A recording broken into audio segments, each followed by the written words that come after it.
आप देख रहे हैं आजाद बुल इंडिया का हेडलाइंस शो। आज है 28 अप्रैल 2026। मैं हूं आदिल खान आजाद। इस शो में आज आप देखेंगे रूस की ऑयल रिफाइनरी पर यूक्रेन का बड़ा हमला, तो आपसे प्लांट में लगी जबरदस्त आग। अमेरिका के आगे नहीं झुक रहा है ईरान, दोहराए पर खड़े हुए डोनाल्ड ट्रंप। बड़े एक्शन के लिए अब दो ऑप्शन हैं सामने। हॉर्मुज में फ्लोटिंग ट्रैफिक जाम, समंदर में हफ्तों से फंसे दर्जनों तेल टैंकरों और कार्गो जहाजों की तस्वीरें आई सामने। दुनिया भर में सप्लाई रुकी। नेतन्याहू पर बरसे व्लादिमीर ज़ेलेंस्की। चोरी के अनाज से भरे जहाज पहुंचे इसराइल, तो यूक्रेन ने इसराइल को दे डाली पाबंदियों की धमकी। और साउथ लेबनान में हो रही भारी तबाही, इसराइली हमलों ने पूरे इलाके को मलबे के ढेर में बदला।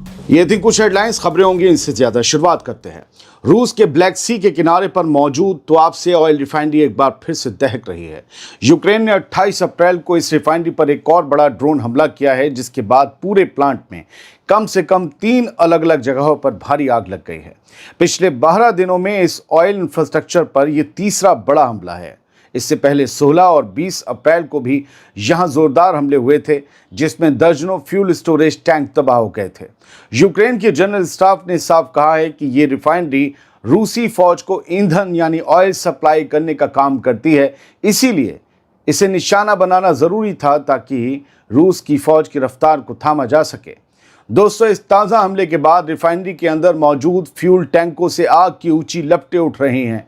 16 अप्रैल से लगी आग अभी पूरी तरह बुझी भी नहीं थी कि इन ताबड़तोड़ हमलों ने हालात और भी ज़्यादा ख़राब कर दिए हैं। इन हमलों से साफ है कि यूक्रेन अब सीधे तौर पर रूस की सप्लाई लाइन और उसकी इकॉनमी को नुकसान पहुंचाने में लगा है। रूस का air defence system in drones को रोकने में पूरी तरह नाकाम साबित हो रहा है, ये कहना पड़ेगा। लगातार होते इन धमाकों ने यह साबित कर दिया है कि यूक्रेन अब रूस के अंदर घुसकर उसके सबसे अहम ठिकानों को कभी भी मटियामेट कर सकता है।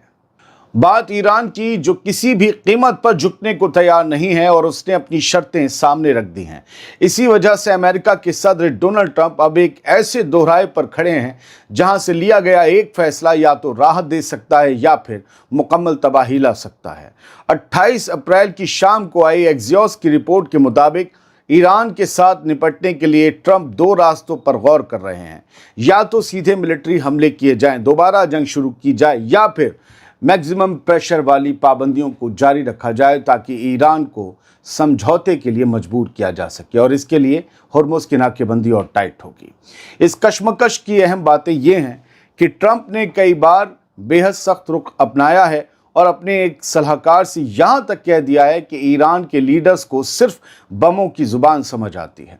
उनके इस बयान से साफ है कि वो ईरान को पूरी तरह दबाने के हक में हैं, लेकिन दबा नहीं पा रहे हैं। हालांकि उनके करीबी ये बताते हैं कि डोनाल्ड ट्रंप नए हमले शुरू करने को लेकर काफ़ी चौकन्ने हैं।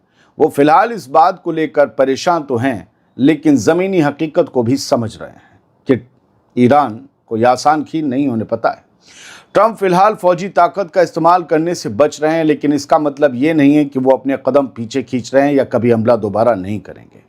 ट्रंप का असल प्लान पाबंदियों के जरिए ईरान की कमर तोड़ना है, जबकि नेतन्याहू और उसकी टीम भी इसी कोशिश में है कि प्रेशर इतना बढ़ा दिया जाए कि ईरान या तो घुटनों पर आ जाए या खुद जंग छेड़ दे। लेकिन दुनिया देख रही है कि ईरान के दम और जवाबी हमलों के आगे किसने एक तरफा सीज फायर का ऐलान किया था। अब देखना यह है कि डोनाल्ड ट्रंप तबाही का रास्ता चुनते हैं या फिर पाबंदियों के जरिए कोई बीच का रास्ता निकलता है और उससे दुनिया को राहत मिलती है। फिलहाल हालात तो टेंस है। हमारे यहाँ कहते हैं ना, हालात तनावपूर्ण हैं लेकिन कंट्रोल में है, वही वाला मसला है। स्ट्रेट ऑफ हॉर्मुज से इस वक्त की सबसे हैरान कर देने वाली तस्वीरें सामने आई हैं। 28 अप्रैल 2026 को पोस्ट किए गए एक वीडियो में देखा जा सकता है कि दुनिया का सबसे अहम समुद्री रास्ता किस तरह एक फ्लोटिंग ट्रैफिक जाम में तब्दील हो चुका है। ईरान के साहिल पर मौजूद हाईवे पर एक चलती कार के अंदर से शूट किए गए इस 33 सेकंड के वीडियो में साफ दिख रहा है कि सड़क पर तो नॉर्मल ट्रैफिक, कारें, पिकअप ट्रक और मोटरसाइकिलें चल रही हैं, लेकिन समंदर के अंदर का मंजर बिल्कुल अलग है। पानी में दूर तक दर्जनों बड़े तेल टैंकर और कार्गो शिप एक कतार में खड़े नजर आ रहे हैं।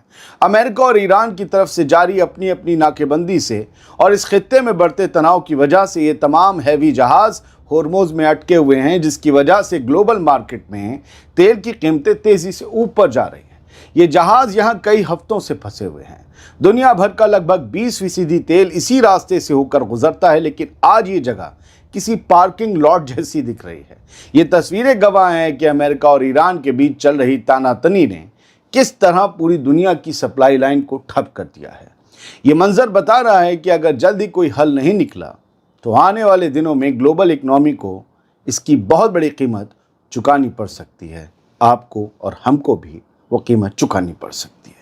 अब एक काम की बात, अगर आप अपने फ्यूचर को फाइनेंशियली सिक्योर करना चाहते हैं तो आपका स्टॉक मार्केट में इन्वेस्टेड रहना बहुत जरूरी है। इसीलिए मैं आपको इंट्रोड्यूस करवाना चाहता हूं एक सिंपल और पावरफुल ट्रेडिंग ऐप से, जिसका नाम है मार्केट वोल्फ। ये सेबी रजिस्टर्ड ऐप है। आप यहां ट्रेडिंग की शुरुआत कर सकते हैं सिर्फ 99 रुपए की लाइफ टाइम फीस से। चलो मैं आपको दिखाता हूं क्यों ये ऐप इन्वेस्टिंग के लिए परफेक्ट है। देखिए, मैंने यहां लॉग इन कर लिया और बस क्लिक किया फॉलो ट्रेंड पर, ट्रेड को प्लेस किया और बस ट्रेड चालू हो गया मेरा। ये जो फॉलो ट्रेंड फीचर है, इसमें आपको रियल टाइम में वो ट्रेड्स दिखते हैं जिसमें लोगों ने प्रॉफिट बनाया और आप भी ये प्रॉफिटेबल ट्रेड्स एक टैप में ट्रेड कर सकते हो। बड़ा नुकसान हो गया तो क्या करेंगे, तो उसका भी सॉल्यूशन है, इनबिल्ट स्टॉप लॉस फीचर। मतलब जैसे ही लॉस एक लेवल तक पहुंचता है, ये खुद स्टॉप लगा देता है ताकि आपका ज्यादा नुकसान ना हो। देखिए, प्रॉफिट ट्रेंड के हिसाब से मूव कर रहा था, मैंने स्टॉप ट्रेड क्लिक किया और बस 1971 रुपए का प्रॉफिट बुक हो गया। इनकी एक सेबी रजिस्टर्ड एनालिस्ट की डेडिकेटेड टीम है जो आपको हर रोज फ्री में ट्रेड आइडियाज देती है। ये देखिए, इनके यूजर्स ने भी एक दिन में 15,239, एक महीने में 70,468 और पिछले पूरे साल में 5,03,940 का प्रॉफिट बुक किया। और इस प्रॉफिट पे मार्केट वोल्फ कोई कमीशन नहीं लेता। लिंक डिस्क्रिप्शन में दिया है और कमेंट में पिन भी किया है। Go and check out market Wolff.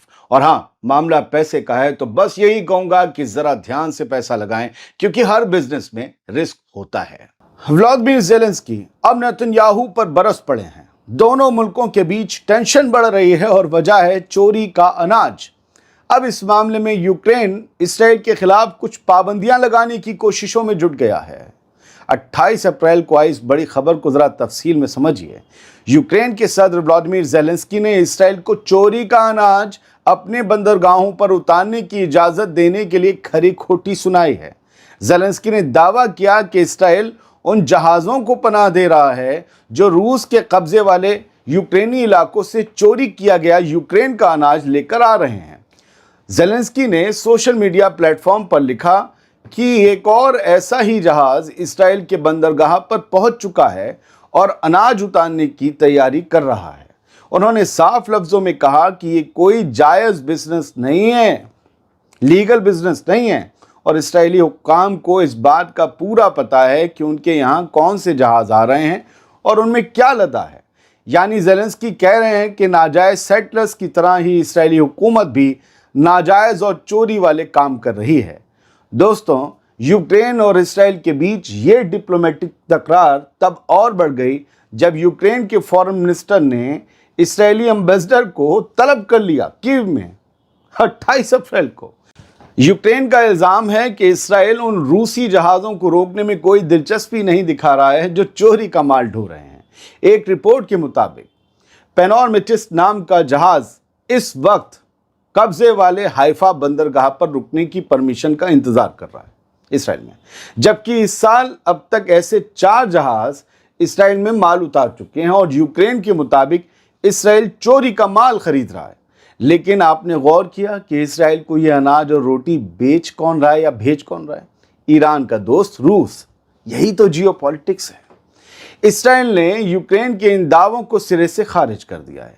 Israeli foreign minister ने कहा कि यूक्रेन ने अनाज चोरी होने का कोई सबूत नहीं दिया है और वो सिर्फ मीडिया के जरिए दबाव बनाने की सियासत कर रहा है। यानी इसराइल यूक्रेनी प्रेसिडेंट को ही झूठा करार दे रहा है। कमाल है ना। दूसरी तरफ ज़ेलेंस्की का कहना है कि रूस सिस्टमैटिक तरीके से यूक्रेन का अनाज जब्त कर रहा है और उसे अपने करीबियों के जरिए एक्सपोर्ट कर रहा है। यूक्रेन अब उन लोगों और कंपनियों के खिलाफ एक बड़ा सैंक्शन पैकेज, एक बड़ी पाबंदियों वाला पैकेज तैयार कर रहा है जो इस काम में मुलव्विस हैं। ज़ेलेंस्की ने वार्निंग दी है कि यूक्रेन अपने यूरोपीय पार्टनर्स के साथ मिलकर इन पाबंदियों को और सख्त करेगा। ये धमकी इसराइल को है। फिलहाल नेतन्याहू के निज़ाम के लिए ये नई मुसीबत बन सकती है, क्योंकि अब यूक्रेन इस मामले को इंटरनेशनल लेवल पर ले जाने की तैयारी कर चुका है और इसराइल को सीधे सैंक्शंस लगाने की धमकी दे रहा है। बात गजा की।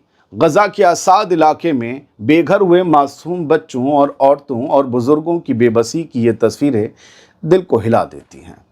अपनी रोज़ाना की ज़रूरतों को पूरा करने के लिए इन लोगों को जिस तरह की जद्दोजहद करनी पड़ रही है वो इनके गहरे दुख और तकलीफ़ को बयां कर रही है। इन बेबस लोगों को पानी के भारी डिब्बे जेरिकेन्स उठाकर रेतीले टीलों पर 30 मीटर से भी ज़्यादा तक ऊंचाई पर चढ़ना पड़ता है ताकि अपने टेंटों तक, अपने खेमों तक पानी पहुंचा सकें।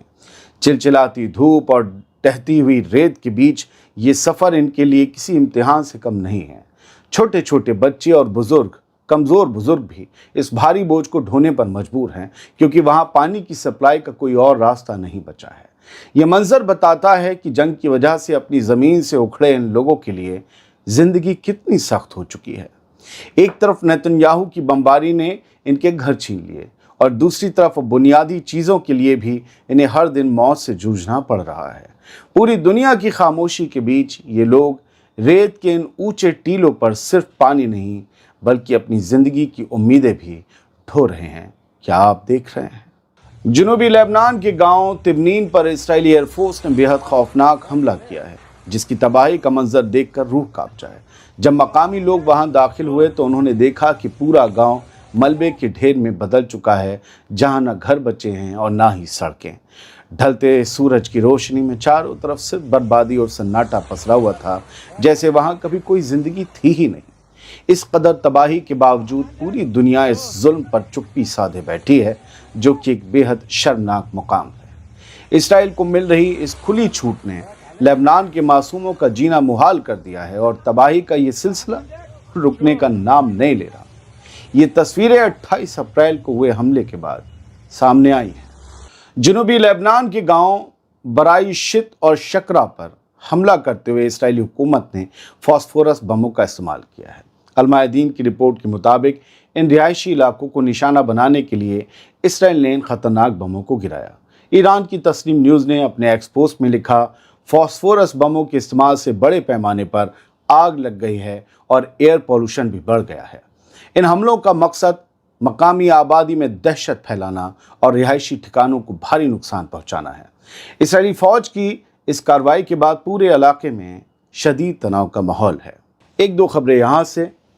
इसराइल का द जेरुसलम पोस्ट अखबार है, उसने बताया कि इसराइल ने कुछ आयरन डोम सिस्टम्स और दर्जनों आईडीएफ के सिपाही यूएई भेजे थे वॉर के दौरान। जब जंग चल रही थी ईरान से सीज़फायर से पहले 40 दिन की, तब ये लोग आयरन डोम सिस्टम्स और कुछ जो है फ़ौजी वहाँ भेजे गए थे। और ये भी लिखा है कि बेंजामिन नेतन्याहू और यूएई के प्रेसिडेंट मोहम्मद बिन जायद के बीच, MBZ के बीच ये आयरन डोम बैटरीज और इंटरसेप्टर्स यूएई भेजे गए थे। ये खबर है जो रह गई थी बताना, बता दिया आपको। और हाँ, ये भी बता दूँ, यूएई अब्राहम अकॉर्ड कर चुका है इसराइल के साथ। तो ये दोनों अब पार्टनर्स हैं, मतलब पार्टनर्स हो ना हो, लेकिन कम से कम इनके बीच वो तलखी नहीं है जो दूसरे अरब ममालिक और इसराइल के बीच है। US lawmakers are pushing a bill to grant Americans serving in the Israeli army the same protection as US troops, an unprecedented step for any foreign military. अब देखिए कमाल की बात है कि वो लोग, वो अमेरिकन शहरियत वाले लोग जो इसराइल की तरफ से जंग में शामिल होते हैं, उन्हें वही हुकूक मिलेंगे। एक बिल लाने की कोशिश हो रही है अमेरिका में कि उन्हें वही हुकूक मिलें जो अमेरिकन फ़ौजियों को मिलते हैं, उन इसराइली फ़ौजियों को वही हुकूक मिलें। बस शर्त यह है कि उनके पास अमेरिका की सिटीज़नशिप भी होनी चाहिए। अब ऐसे 20,000 ड्यूअल सिटीजन्स हैं जो उधर जा सकते हैं लड़ने के लिए। आप बताइए, जो अमेरिका की हिफाजत भी नहीं कर रहे हैं, इसराइल की तरफ से लड़ेंगे, लेकिन उन्हें बेनिफिट वही वाले मिलने चाहिए। बेंजामिन नेतन्याहू की कोर्ट की आवन जावन शुरू हो गई है। Netanyahu returns to court to testify in corruption trial after months long break due to Iran war. कई महीनों का जो ब्रेक मिला, नेतन्याहू को छूट मिली अदालत जाने से, कचहरी के चक्कर काटने से, वो यूं ही कि ईरान की वॉर थी, उससे पहले वही वॉर वाला माहौल था। کرپشن کا کیس ہے، بہت سگار بگار یہ سب وغیرہ نہ جانے کیا کہے کے الزامات ہیں.